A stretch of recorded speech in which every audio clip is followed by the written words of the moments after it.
اور ہمیں طرح طرح کے انعامات اور اکرامات سے نوازا، بالخصوص ہماری ہدایت اور رہنمائی کے لیے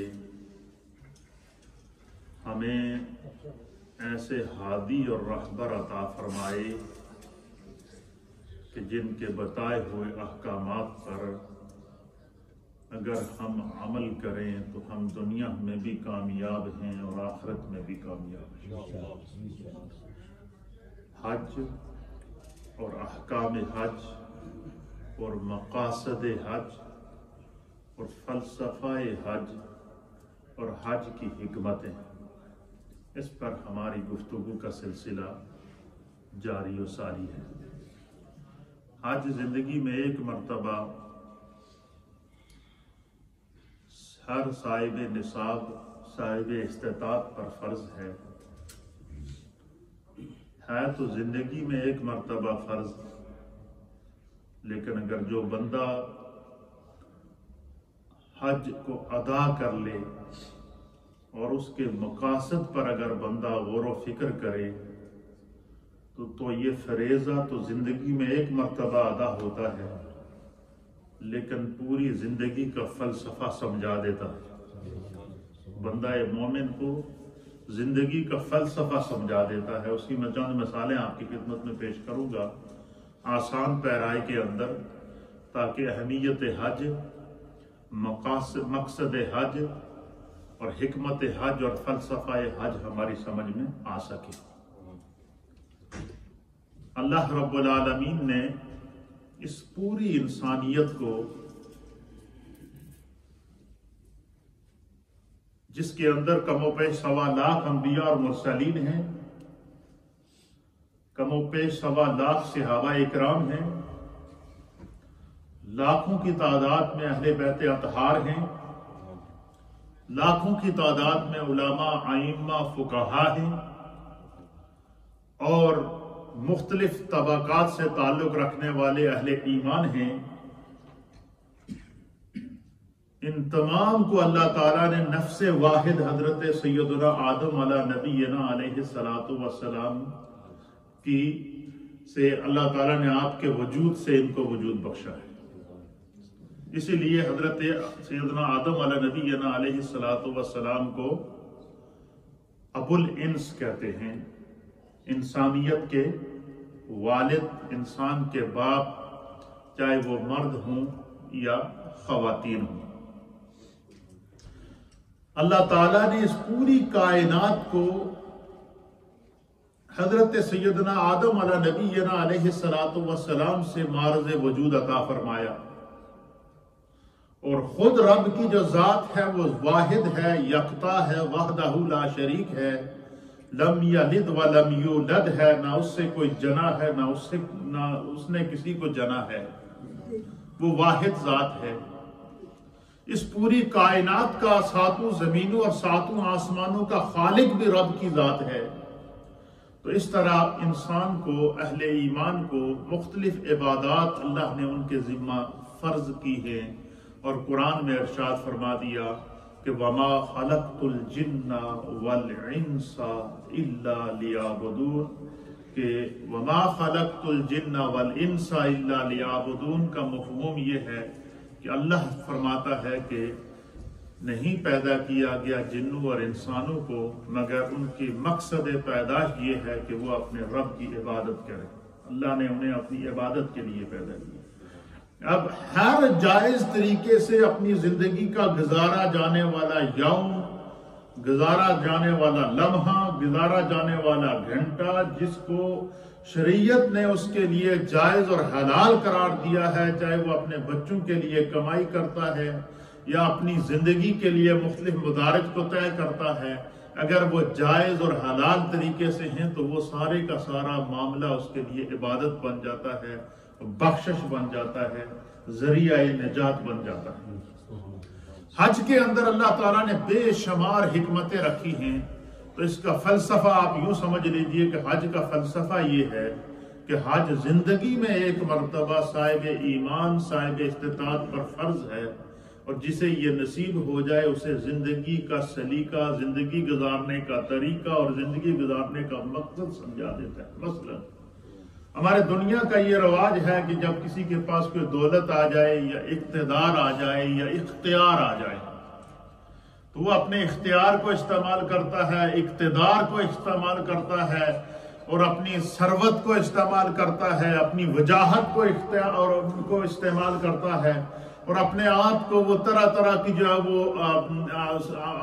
بہتر اور برتر ثابت کرنے کے لیے کوشش کرتا ہے اور انسانیت کے اندر طبقاتی فرق لے کر آ جاتا ہے، کوئی خاندانی فرق لے کر آ جاتا ہے، کوئی نسبی فرق لے کر آ جاتا ہے، کوئی اقتدار کا فرق لے کر آ جاتا ہے، کوئی اختیار کا فرق لے کر آ جاتا ہے، کوئی دولت اور ثروت کا فرق لے کر آ جاتا ہے۔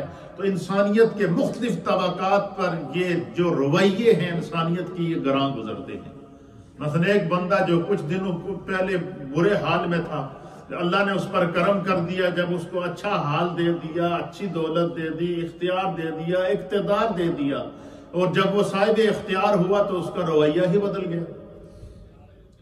اب حج ہمیں کیا سبق سکھاتا ہے؟ حج ہمیں یہ سبق سکھاتا ہے کہ حج کے اندر آپ دیکھیں کہ جب بندہ حاجی حج کے لیے جاتا ہے تو چاہے وہ حاجی مشرق کا ہو، چاہے وہ حاجی مغرب کا ہو، چاہے وہ حاجی شمال کا ہو، یا وہ حاجی جنوب کا ہو، یا وہ حاجی عربی ہو، یا وہ حاجی انگلش ہو، یا وہ حاجی عجمی ہو، یا وہ حاجی کسی بھی زبان بولنے والا ہو، لیکن جب وہ اس مقام پر جاتا ہے تو ان تمام حجاج اکرام کا، چاہے وہ ملک کے سربراہان ہوں، بادشاہ ہوں، رایا ہوں، کچھ بھی ہو، بڑے سے بڑے منصب پر فائز ہو، اور ایک وہ شخص جو ہے وہ ایک عام آدمی ہے اور اللہ نے اس کو استطاعت عطا فرما دی ہے، اب اس بادشاہ کا اور اس کے وزیر کا اور اس کی رایا کا سب کا لباس ایک ہے۔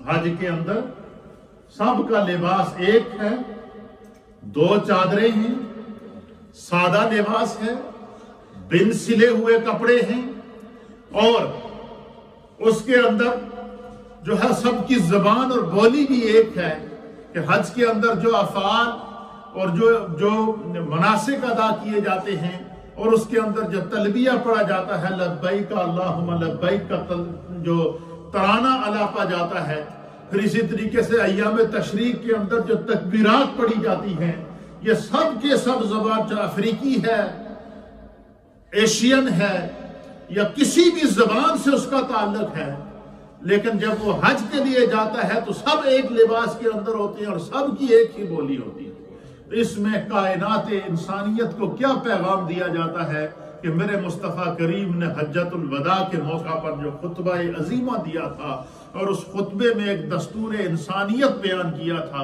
اور وہ دستور انسانیت کیا تھا کہ کسی کالے کو کسی گورے پر فوقیت نہیں، کسی عربی کو کسی اجمی پر فوقیت نہیں، کسی مالدار کو کسی غریب پر فوقیت نہیں، کسی صحرا والے کو کسی شہر والے پر فوقیت نہیں۔ فوقیت اللہ کے نزدیک اس کی ہے کہ ان اکرمکم عند اللہ اتقاکم، کہ خدا کے نزدیک جس کا تقوی سب سے زیادہ اچھا ہے وہ اللہ کے نزدیک سب سے زیادہ اعلیٰ معیار کا ہے۔ تو حج ہمیں کیا فلسفہ دے گیا زندگی میں کہ کبھی بھی غرور نہ کرنا، تکبر نہ کرنا، اپنے اقتدار پر غرور نہ کرنا، اپنے اختیار پر غرور نہ کرنا، اپنی دولت پر غرور نہ کرنا، اپنی ثروت پر غرور نہ کرنا، اپنے جو خدا نے تمہیں عزتیں، عظمتیں، رفعتیں عطا فرمائی ہے ان پر کبھی غرور نہ کرنا۔ فرمایا کہ حج یہ فلسفہ دے رہا ہے۔ حج نے ہمیں مقصد زندگی کیا سمجھایا ہے کہ حج ہمیں، جو انسان حج کے لیے جاتا ہے وہ اگر گیا تھا تو ممکن ہے کہ اس کی سوچ کے اندر کوئی تکبر ہوا ہو، جب وہ گیا تھا تو ممکن ہے اس کی سوچ کے اندر کوئی دولت کا نشہ ہوا ہو، جب وہ حج پر گیا تھا تو اس سے پہلے ممکن ہے کہ اس کی سوچ میں اقتدار کا نشہ ہوا ہو، جب وہ حج پر گیا تھا تو اس کی سوچ کے اندر اختیار کا ممکن ہے نشہ ہوا ہو، اور اور وہ یہ سمجھتا ہو کہ میں بڑے دولت مند ہوں، ثروت ہوں، مجھے اختیار ہے، مجھے حکومت ملی ہے، میں صاحب ثروت ہوں. فرمایا کہ جب حج پر جاتا ہے ایک لباس پہنا ہے، مشرق والے نے بھی وہی لباس پہنا ہوا ہے، مغرب والے نے بھی وہی لباس پہنا ہوا ہے، اور اسی طریقے سے شمال اور جنوب والے نے بھی وہی لباس پہنا ہوا ہے، اور سب کی ایک ہی بولی ہے لبیک اللہم لبیک. سب نے بن سلے ہوئے کپڑے پہنے ہوئے ہیں. کسی کا کوئی نہیں کہہ سکتا کہ اس نے بہت عظیم و شان کوئی ہیرے اور جواہرات سے سجا ہوا لباس پہنا ہوا ہے. فرمایا نہیں، سب کا ایک ہی لباس ہے. پیغام کیا دیا جاتا ہے کہ انسان کو انسانیت سمجھنے کا موقع حج عطا فرماتا ہے. یہ فلسفہ حج کا پہلا لیسن ہے، پہلا درس ہے کہ حج جو ہے وہ مساوات سکھاتا ہے، برابری سکھاتا ہے. حج کی حکمتوں میں سے ایک حکمت یہ ہے کہ حج جو ہے وہ تکبر سے پاک کرتا ہے، اور انسان جب بن سلے ہوئے کپڑے پہن کر اور بے آب و گیا میدان کے اندر جب جاتا ہے تو مختلف جسمانی مشقتوں کو برداشت کرتا ہے. تو اس کی پہلے سوچ یہ تھی کہ میں تو بادشاہ تھا، میں تو صدر تھا، میں وزیر اعظم تھا، میں تو وزیر تھا، میں تو بڑا کاروباری شخصیت تھا، میں تو بڑا صاحب ثروت تھا، میری تو ملیں چل رہی ہیں، میرے تو بڑے بڑے کاروبار ہیں، بڑا بڑا بینک بیلنس ہے، اور میں تو بڑی شاہی زندگی اپنے علاقے اور اس کے اندر گزار رہا تھا. لیکن یہاں آ کر حج نے انسان کو مقصد زندگی سمجھا دیا ہے کہ اللہ کے نزدیک تقوی سب سے بڑی دولت ہے، اللہ کے نزدیک نیک ہونا سب سے بڑی دولت ہے، اللہ کے نزدیک متقی ہونا سب سے بڑی دولت ہے. اور یہ فرمایا کہ جب انسان اس مقصد کو دیکھتا ہے تو پھر جب وہ حج کر کر واپس آئے تو اس کی زندگی کے اندر تغیر محسوس ہونا چاہیے.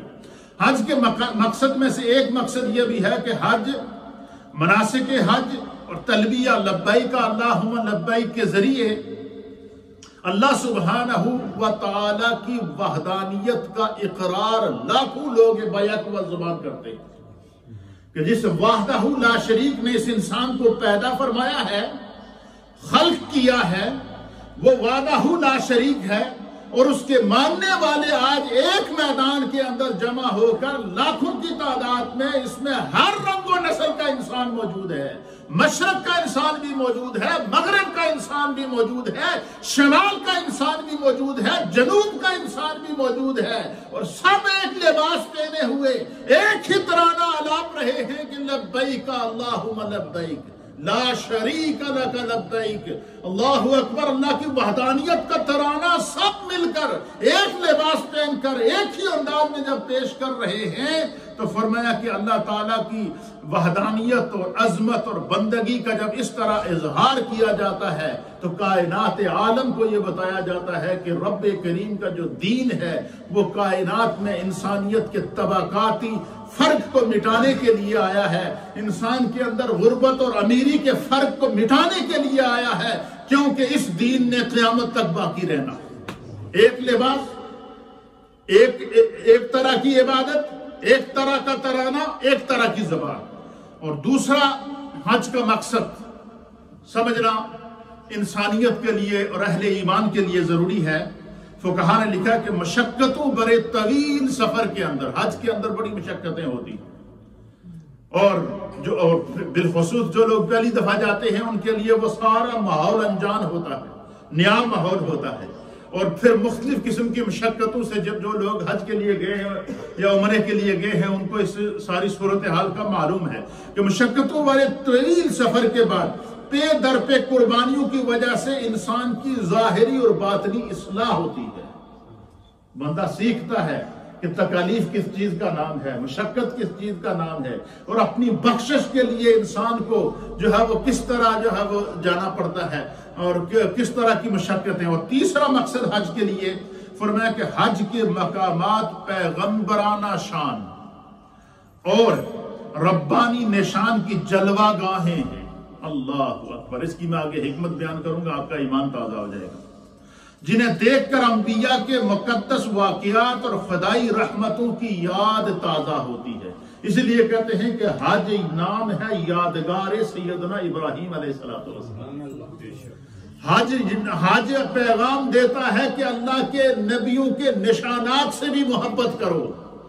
حج کا پیغام یہ ہے کہ جس جگہ سے اللہ کے انبیاء گزرے ہیں ان کی نشان راہ اور ان کی گرد راہ کی بھی تعظیم کرو. جب حج میں کیا مثلا مجھے جتنے بھی آپ مناسک ادا کرتے ہیں، جہاں جہاں حضرت عرفات کو عرفات کیوں کہتے ہیں؟ عرفات کے میدان کے اندر سب سے پہلے جب حضرت آدم علیہ السلام کو جنت سے زمین پر اتارا گیا تو حضرت آدم علیہ السلام کو اتارا گیا کہاں پر؟ ایشیا کے سینٹرل ایشیا کے اندر، سری لنکا کے اندر سراندیپ پہاڑی کے اوپر. حضرت آدم علیہ السلام کو کہاں اتارا گیا؟ ایشیا کے اوپر. اور یہی وجہ ہے کہ علماء اور محدثین نے لکھا ہے کہ سینٹرل ایشیا کو آپ دیکھیں، آپ قازقستان کو دیکھ لیں، یہ جتنی بھی پرشین سٹیٹس ہیں اس میں بخارا ہے، اس میں نیشاپور ہے، اس کے اندر جو ہے وہ قازقستان ہے، اس کے اندر افغانستان ہے، اس کے اندر چائنا ہے، اس کے اندر جو ہے وہ پاکستان ہے، اس کے اندر انڈیا ہے. یہ جتنی بھی سینٹرل ایشیا کی جتنا بھی جو سٹیٹس ہیں، آپ نے دیکھا کہ جتنے بھی وقت کے بڑے بڑے ائمہ اور اولیاء گزرے ہیں، ان سب کا تعلق اسی سرزمین سے. حتیٰ کہ امام الائمہ سراج الامہ حضرت سیدنا امام اعظم ابو حنیفہ رضی اللہ تعالیٰ عنہ، آپ کا تعلق بھی پرشین سٹیٹ سے تھا. قرآن کریم کے بعد سب سے اصح کتب میں سے سب سے اصح کتاب جس کو صحیح بخاری شریف کہتے ہیں، قرآن کے بعد جس کتاب کو سب سے زیادہ درجہ حاصل ہے اس کو صحیح بخاری شریف کہتے ہیں. اس بخاری شریف کے مرتب کرنے والے امام جن کا نام حضرت سیدنا محمد بن اسماعیل بخاری رحمت اللہ تعالی علیہ ہے. امام بخاری رحمت اللہ علیہ کا تعلق بھی پرشین سٹیٹ کے ساتھ ہے. اسی طریقے سے حدیث کی سب سے مستند کتاب جس کتاب کو مسلم شریف کہتے ہیں، امام مسلم کا تعلق بھی پرشین سٹیٹ کے ساتھ ہے. اسی طریقے سے جو ہے وہ محبوب سبحانی کتب ربانی شہباز لامکانی یا شیخ عبد القادر الجیلانی المعروف حضور غوث الاعظم رضی اللہ تعالیٰ عنہ، آپ کا تعلق بھی پرشین سٹیٹ کے ساتھ ہے. اور اسی طریقے سے بڑے بڑے جتنے اولیاء اللہ گزرے ہیں، حضرت داتا علی حجویری کو آپ لے لیجئے، حضرت خواجہ معین الدین چشتی اجمیری کو آپ لے لیجئے، جتنے بھی وقت کے ائمہ آپ کو ملیں گے ان سب کا تعلق پرشین سٹیٹ کے ساتھ ہے. اس کی وجہ کیا ہے؟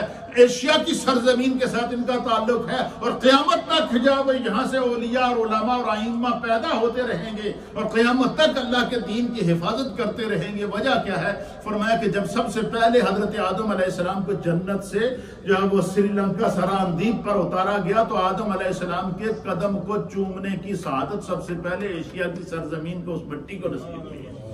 یہ آدم علیہ السلام کے قدم مبارک کی برکت ہے اور ان کی سیاحت کی برکت ہے کہ 300 سال تک آپ وہاں پر گھومتے رہے اور پھر آپ جہاں سفر کرتے جب میدان عرفات میں پہنچے. اسی طریقے سے حضرت آدم علیہ السلام کو کہاں اتارا گیا؟ سینٹرل ایشیا کے اندر. اور حضرت حوا کو جب جنت سے اتارا گیا تو ان کو جدہ کے اندر اتارا گیا. کہاں اتارا گیا؟ جدہ، جو سعودی عرب کا جو آئی تھنک کیپٹل ہے، بگ سٹی ہے سعودی عرب کا. اس کو جدہ اس لیے کہتے ہیں، جدہ عربی زبان میں دادی کو کہتے ہیں. کس کو کہتے ہیں؟ جدن عربی میں دادے کو کہتے ہیں، اور جدہ جو ہے وہ دادی کو کہتے ہیں. اس جدہ کو جدہ اس لیے کہتے ہیں کہ اس سرزمین پر حضرت حوا ام حوا رضی اللہ تعالیٰ عنہ کو اتارا گیا. پھر جدائی ہو گئی. سفر کرتے کرتے 300 سال کے بعد سفر کرتے کرتے جب آدم علیہ نبینا علیہ السلام میدان عرفات میں پہنچے، ادھر سے حضرت حوا چلتی ہوئی آئیں، تو ان دونوں کی 300 سال کے بعد پھر ملاقات میدان عرفات کے اندر ہوئی ہے. اور میدان عرفات کے اندر پھر جب ملاقات ہوئی تو حضرت آدم علیہ السلام نے اللہ کا شکر ادا کیا، اللہ کی بارگاہ میں دعا کی، اور وہیں پر نبی پاک کے وسیلے سے دعا پیش کی تو اللہ تعالیٰ نے آپ کی اس بھول کو جو ہے وہ معاف کر دیا اور آپ کے لیے جب رضاعت کا اعلان فرما دیا. تو پھر فرمایا کہ قیامت تک کے لیے جو حجاج ہیں وہ اسی میدان کے اندر جب جمع ہوں گے تو وہ حج کا رکن اعظم قرار دیا گیا. تو یہاں حج کا مقصد کیا بیان فرمایا گیا؟ انبیاء کی یاد تازہ. پھر اسی طریقے سے حضرت ابراہیم علیہ نبینا علیہ السلام نے حضرت جب اسماعیل علیہ السلام کو قربان کرنا چاہا تو شیطان نے مینا کے مقام پر روکا، ایک مقام پر روکا، دوسرے مقام پر روکا، پھر جو ہے تیسرے مقام کے اوپر روکا. تو آپ نے اس کو جواب میں کیا کیا؟ کنکر مارے، پتھر مارے کہ تو میرے اور میرے رب کی رضا کے درمیان حائل ہو رہا ہے۔ اب اللہ تعالیٰ نے وہ نشان کو حاجی کے لیے واجب قرار دیا۔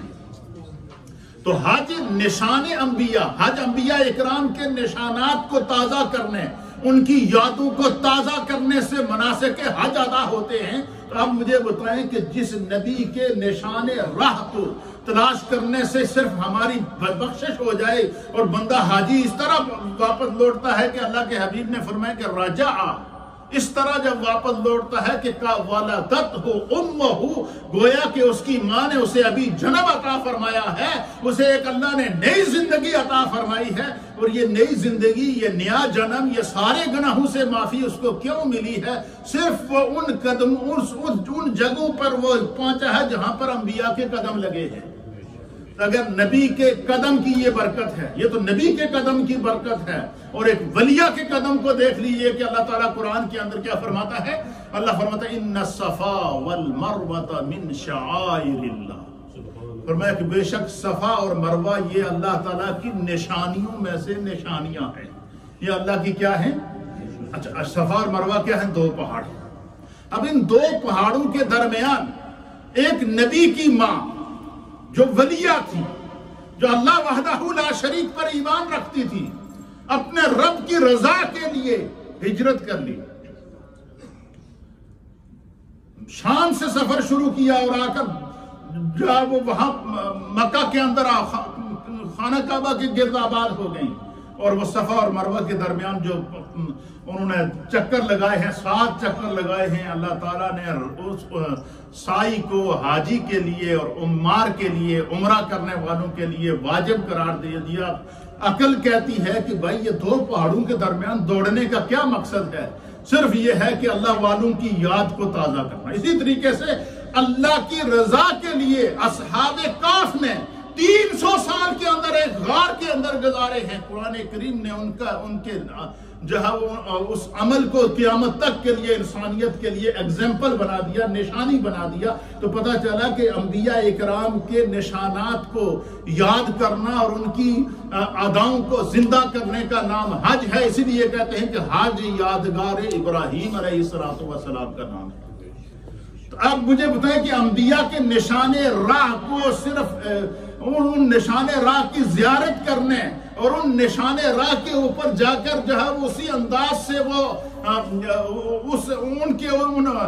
ان اداؤں کو ادا کرنے سے اگر ایک بندے کی بخشش اور مغفرت ہو جاتی ہے، تو مجھے بتائیں کہ وہ لوگ جو انبیاء اکرام کے مزارات پر جانے کو نعوذ باللہ شرک کہتے ہیں یا بدعت کہتے ہیں، ان سے ہمارا یہ سوال ہے، اگر نبی کے مزار پر جانا بدعت ہے تو پھر میدان عرفات میں تو نبی کے قدم لگے ہیں، وہاں کیوں جاتے ہو؟ مزدلفہ میں نبی پیدل چل کے گیا ہے، وہاں کیوں جاتے ہو؟ مینا میں نبی کے قدم لگے ہیں، وہاں کیوں جاتے ہو؟ پھر اپنا طواف مکمل کرنے کے بعد پھر جب مقام ابراہیم پر جا کر 2 نوافل ادا کرتے ہو، وہ بھی تو ایک پتھر ہے اس کے سامنے، کیوں نوافل ادا کرتے ہو؟ وجہ کیا ہے؟ فرمایا کہ اس حقیقت کو سمجھنے کے لیے ایمان کا جذبہ ضروری ہے، اور اس کو اگر سمجھنا ہے تو عقل کے فلسفے سے نہیں، علم کے فلسفے سے نہیں، اس کو ایمان کے نور سے سمجھنا ہوگا، محبت کے جذبے سے سمجھنا ہوگا، اور پھر جو پریکٹیکل طور پر سمجھنا چاہے، جس کے دماغ میں سمجھانے سے بھی بات نہ سمجھے، تو اس کے لیے علاج کیا ہے کہ وہ حج پر چلا جائے۔ وہ کیا کرے؟ حج پر چلا جائے۔ مجھے بتائیں، کعبہ پیچھے رہ گیا، بندہ مینا میں گھوم رہا ہے، کعبہ پیچھے رہ گیا، بندہ عرفات میں گھوم رہا ہے، کعبہ پیچھے رہ گیا، بندہ عرفات سے پھر جو ہے وہ مزدلفہ جا رہا ہے، کعبہ پیچھے رہ گیا، مزدلفہ سے پھر مینا میں آ رہا ہے، کعبہ پیچھے رہ گیا، وہاں سے رمی جمرات کر رہا ہے، کعبہ پیچھے رہ گیا، وہ سفر کرتا کرتا واپس جو ہے وہ قربانیاں تلاش کرتا پھر رہا ہے، کعبہ پیچھے رہ گیا ہے، پھر جو ہے وہ سارا گھوم پھر کے پھر تیسرے دن آ کر جو ہے وہ دوبارہ کعبے میں پہنچتا ہے۔ تو ان تمام راہوں کے اندر جو 3 دن تک وہ دن رات چلتا رہا، پھرتا رہا، دھوپ میں چلتا رہا، رات میں چلتا رہا، گرمی میں چلتا رہا، سردی میں چلتا رہا، اسے یہ ساری ادائیں وہ کیوں ادا کر کر رہا تھا، وہ صرف انبیاء اکرام کے نشان راہ کو تلاش کر رہا تھا کہ ان نشان راہ پر چل کر اللہ نے اپنے نبیوں سے رضا کا اعلان کیا تھا، میں ان کا امتی ہوں، ان کا پیروکار ہوں، ان پر ایمان لایا ہوں، ان کے صدقے خدا میری بھی بخشش کر۔ اور پھر اللہ بخشش کا اعلان فرماتا ہے، اور اعلان کیا فرماتا ہے؟ میرے نبی نے فرمایا کہ جو بندہ حج کرتا ہے اور جس طرح انبیاء اکرام نے ان مناسک حج کو ادا کیا اور جس طرح اللہ کے نبی نے مناسک حج کو ادا کیا، بندے نے اسی انداز سے اس ادا کو اپنایا تو فرمایا رجا، جب گیا تھا تو گناہوں سے ہٹا ہوا تھا، سر سے پاؤں تک گناہوں میں ڈوبا ہوا تھا، رجا کا ولدتہ امہ، انبیاء کے نشان راہ کی برکت سے خدا نے اس کے گناہوں کو اس طرح معاف کر دیا گویا کہ اس کی ماں نے اسے ابھی جنم عطا فرمایا۔ یہ ہے زندگی سمجھنے کا طریقہ، یہ ہے انبیاء سے محبت کو سمجھنے کا طریقہ، یہ ہے اولیاء سے محبت کو سمجھنے کا طریقہ، یہ ہے مقامات مقدسہ کی تعظیم کا طریقہ۔ یہ جتنے بھی حج کے اندر مناسک ادا کیے جاتے ہیں، یہ سارے کے سارے مقامات مقدسہ کی زیارت کا نام ہے۔ عرفات میں زیارت کیوں کرنے جاتے ہیں؟ کہ اللہ کے ہر نبی نے اس میدان میں دعا کی ہے۔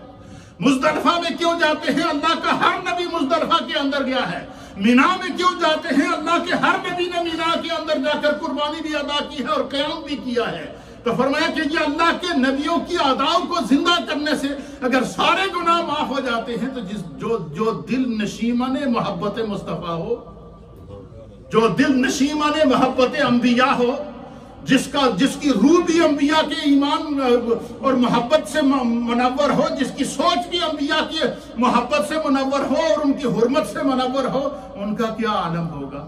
آج 1400 سال گزرنے کے بعد بھی اگر کوئی خبیث اٹھ کر اللہ کے نبیوں کی شان میں گستاخی کرتا ہے تو امت تڑپ اٹھتی ہے۔ اس کی وجہ کیا ہے؟ اس کی وجہ یہ ہے کہ یہ وہ روح ہے جو بندہ مومن کو اللہ کی طرف سے عطا کی گئی۔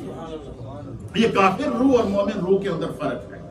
حجاج اکرام کے قافلوں کی باراستہ بندرگاہوں، ہوائی اڈوں، گزرگاہوں اور جوک در جوک جو ہے وہ آمد و رفت اسلام کی اشاعت اور اس کی تبلیغ کا بہترین ذریعہ ہے۔ یہ سے اسلام مضبوط ہوتا ہے۔ پھر آپ نے دیکھا ہوگا کہ آج کا دور تو بڑا جدید دور ہے، کمپیوٹرائز زمانہ ہے، کوئی بھی چیز آپ سرچ کریں آپ کو فوراً مل جائے گی۔ لیکن آپ نے کبھی غور کیا کہ ہمارے سامنے جو بخاری شریف موجود ہے اتنی بڑی ضخیم جلدوں کے اندر، مسلم شریف موجود ہے اتنی بڑی ضخیم جلدوں کے اندر، ابو داؤد شریف موجود ہے، سنن نسائی موجود ہے، سنن ترمذی موجود ہے، اتنی بڑی بڑی ضخیم جلدوں کے اندر موجود ہے۔ تو یہ روایات کہاں سے آئی ہیں؟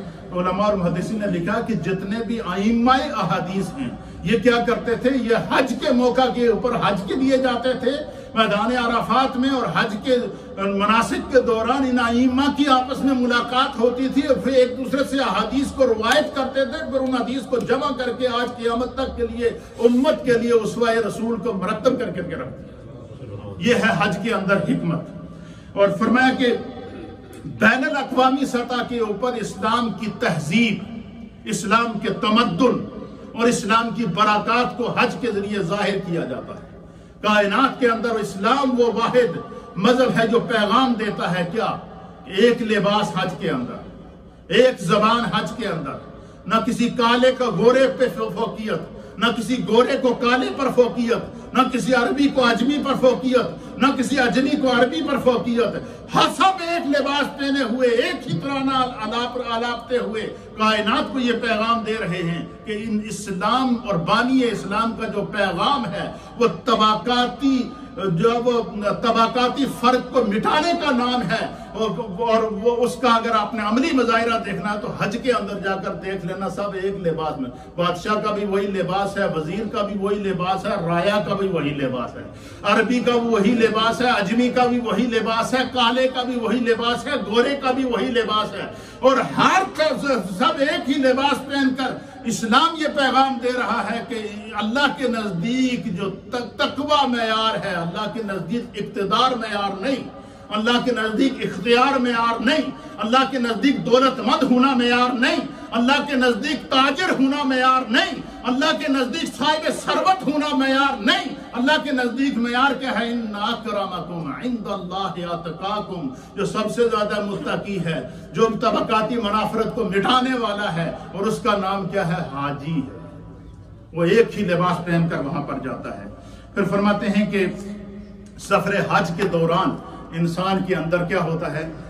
اپنے اہل خانہ کی ان کے نان و نفقہ کا خیال رکھنے کی انسان کے اندر اہمیت پیدا ہوتی ہے۔ دنیا میں بہت سارے لوگ ہیں جو اپنے گھروں سے لاپرواہ ہیں، حالانکہ کماتے بھی اچھا ہیں اور اچھے پورا دن کما کے آتے ہیں، لیکن وہ کمائی نہ گھروں میں جاتی ہے نہ بچوں میں جاتی ہے، کہیں اڑا کر آ جاتے ہیں۔